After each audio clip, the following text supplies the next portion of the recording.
He was offered for the price of an axe. The silent woodsman refused to let her be owned. The hammer slipped and nearly smashed her fingers. Clara Finn jerked back from the warped back door of Keaton's mercantile as the head of the tool skated off the frozen hinge and rang against the frame. January wind knifed through the gap and straight into her bones. Elk Hollow, Montana Territory, deep winter, snow in the street hammered flat by hooves and boots until it shone like dull iron. She was 23, shirtwaist patched at both elbows, brown wool skirt hitched with a length of twine. The thin shawl at her shoulders kept out almost nothing. Still, she braced barefoot into her boots and lifted the hammer again, knuckles raw, because Mr. Keaton had snapped that the draft was his loss and her problem. Out front, men stamped slush from their souls, breath ghosting. Silas Rowan stood near the hardware shelves, glove off one hand as he weighed the balance of a new axe. 36. Lean from long days among pines, dark hair touched with frost at the temples, coat smelling of sawdust and resin. He was known up on the ridge as the woodsman who used more nods than words. The store's bell jangled. Cold rushed in as another man strode through, bringing talk and trouble with him. Harlan Vickers shook snow from his hat, fine coat dropping melt onto the plank floor. He carried a leather folio under his arm and an expression that treated everything he saw as columns of numbers. Keaton perked up like a dog at supper. "Mr. Vickers," the shopkeeper said, "ledger's in the back, but there's a smaller matter first. Girls here."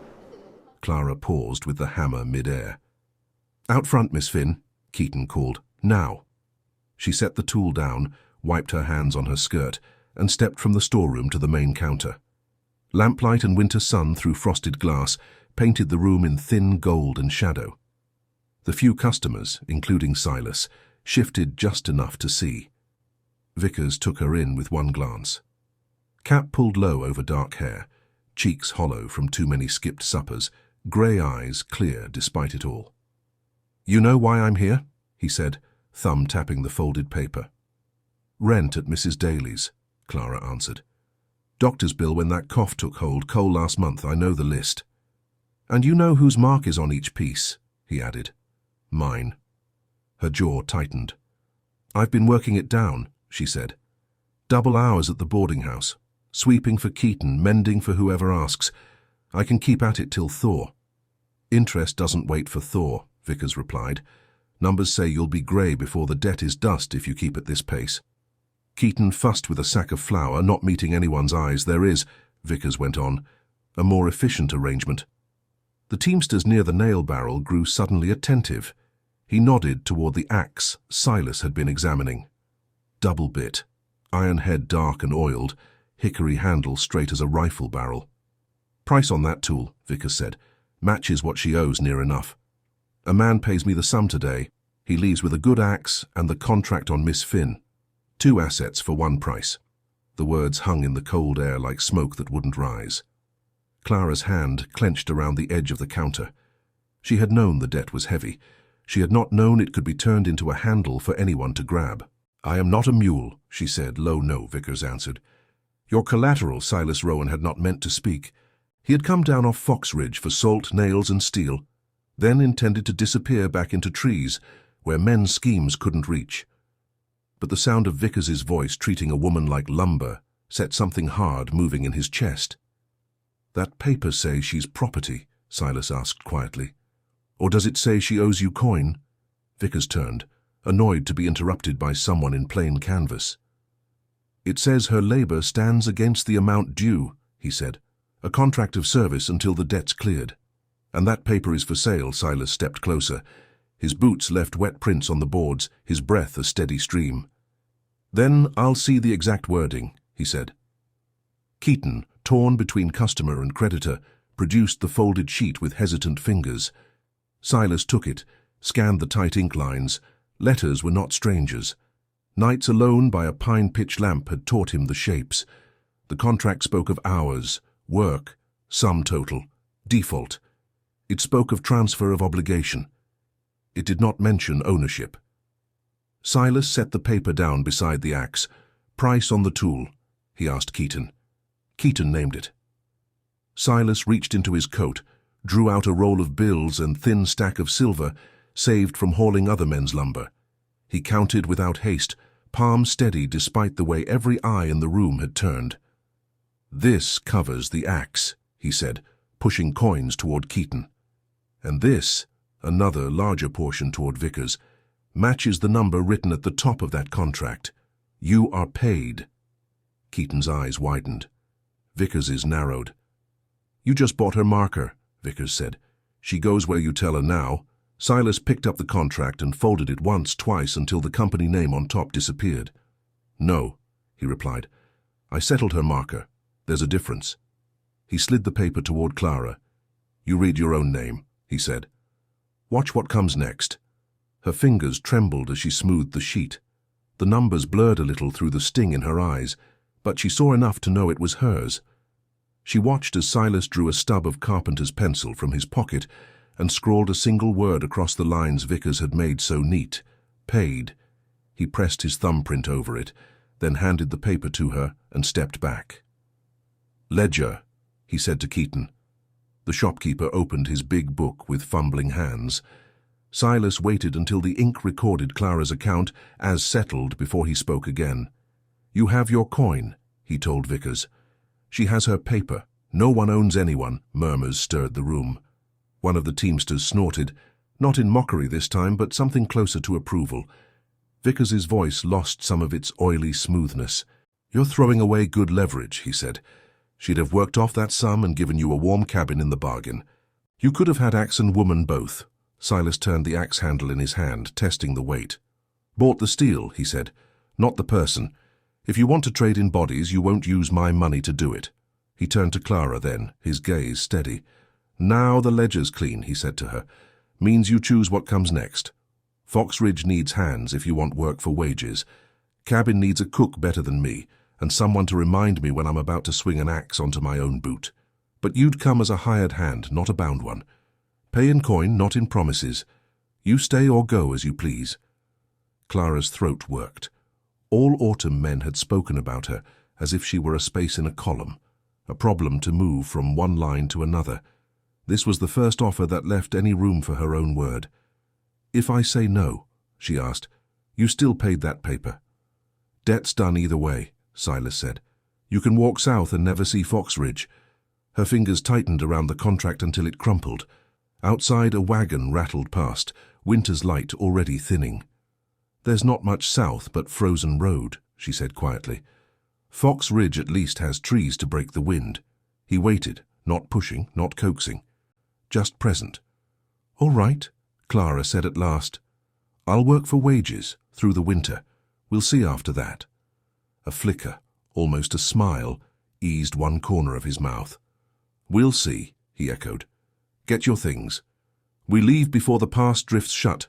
The first danger had been the kind of harm men write on paper. The second waited out on the trail.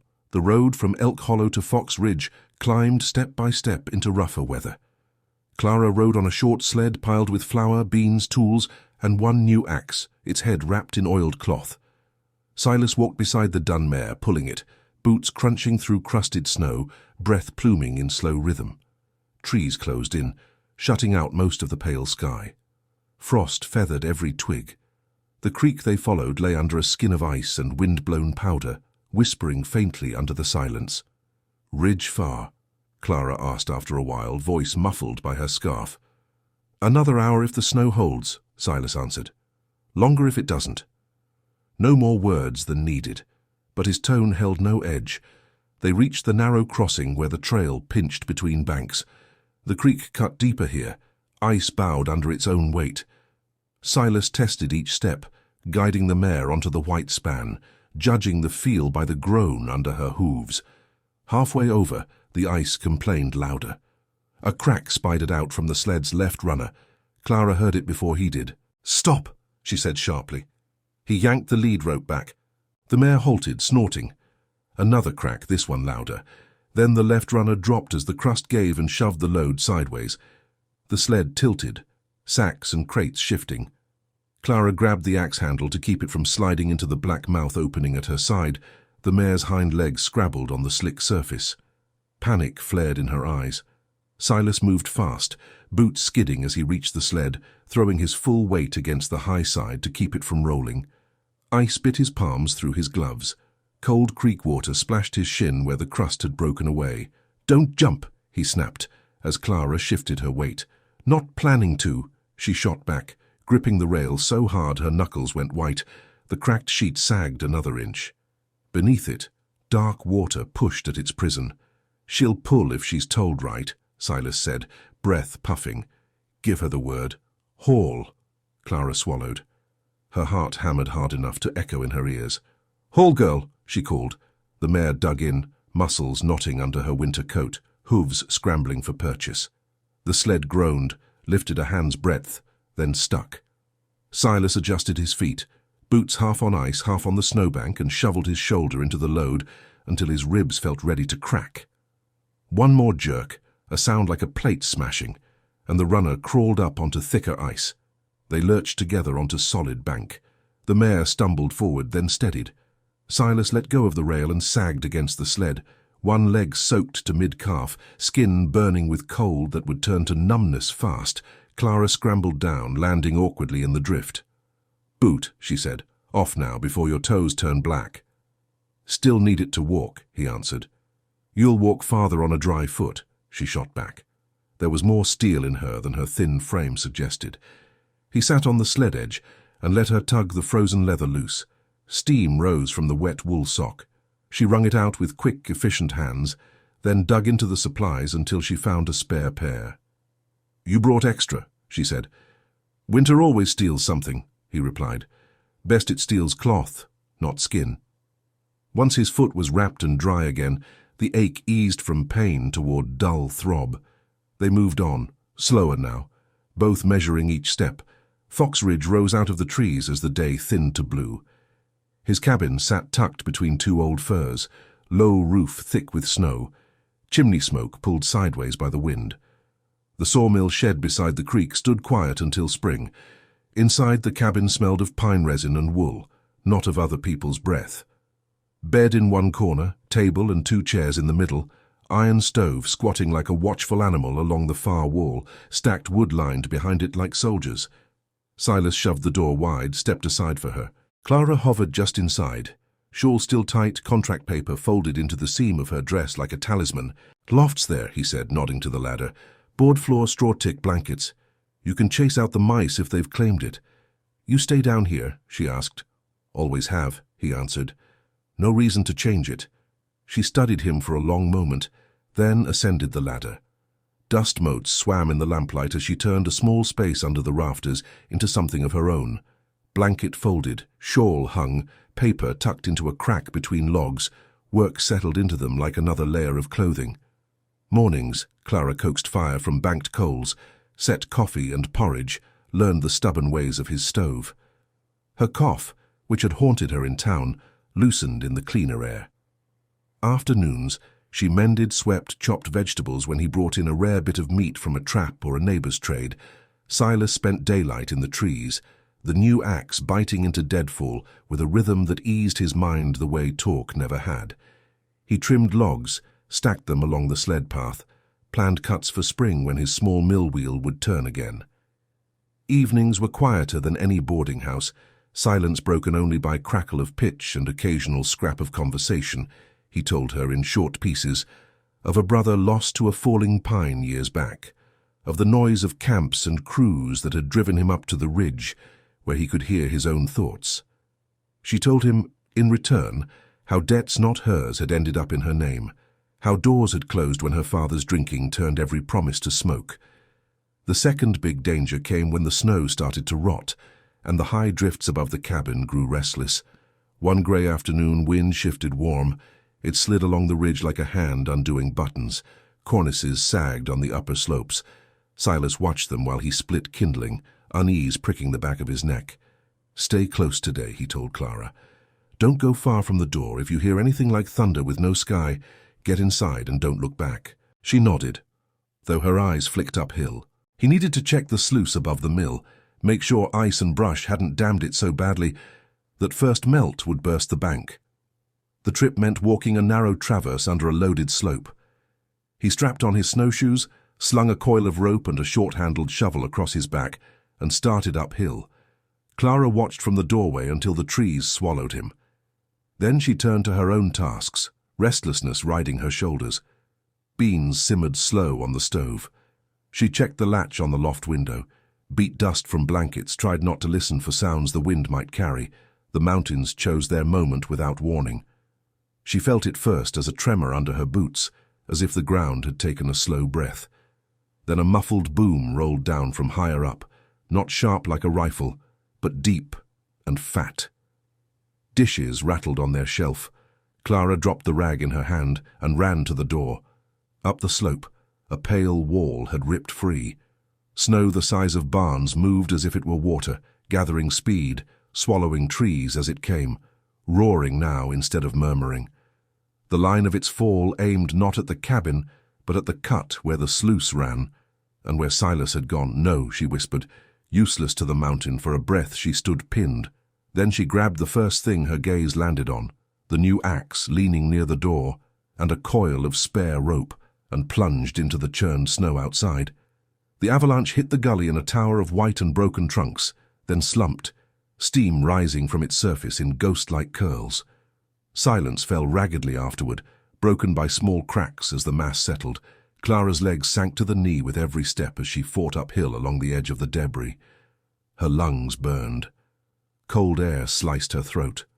Somewhere in that broken white lay the man who had broken her debt without asking a price. She reached the toe of the slide, heart pounding against her ribs. Branches jutted out like bones. Clumps of spruce needles gave dark contrast to the snow. "Silas!" she shouted, voice thin against the aftermath. Answer. Nothing at first but the hiss of settling flakes.